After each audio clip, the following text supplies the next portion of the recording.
पहाड़ी अम्मा का पलायन।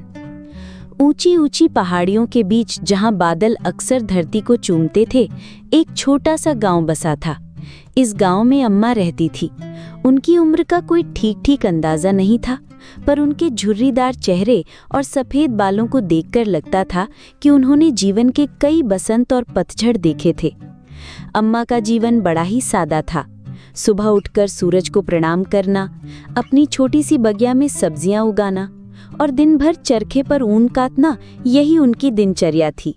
उन्हें अपनी इस शांत और प्राकृतिक जीवन शैली से बहुत प्यार था।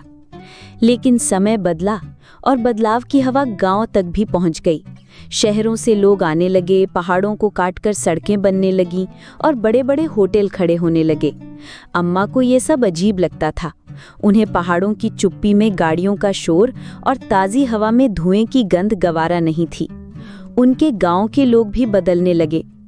युवा पीढ़ी बेहतर अवसरों की तलाश में शहरों की ओर पलायन करने लगी। अम्मा के बेटे और बेटियां भी शहर चले गए थे और अब उन्हें हर साल त्योहारों पर ही देखते थे। एक दिन गांव के पास एक बड़ी सड़क परियोजना शुरू हुई। मशीनों की गड़गड़ाहट पूरे दिन सुनाई देती और पहाड़ों के पत्थर टूट टूट कर बिखरते। अम्मा का दिल कांप उठता था।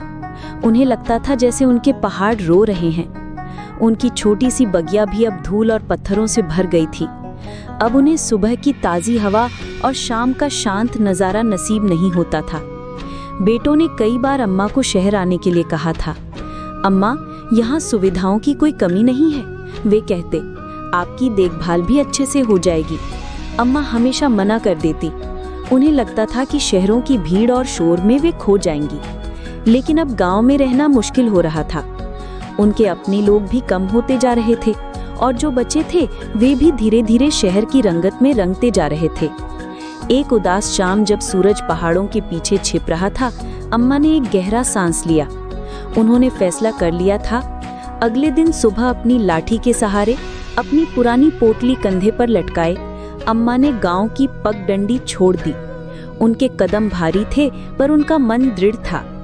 उन्होंने पीछे मुड़कर अपने प्यारे पहाड़ों को एक आखिरी बार देखा, जहां उन्होंने अपना पूरा जीवन बिताया था।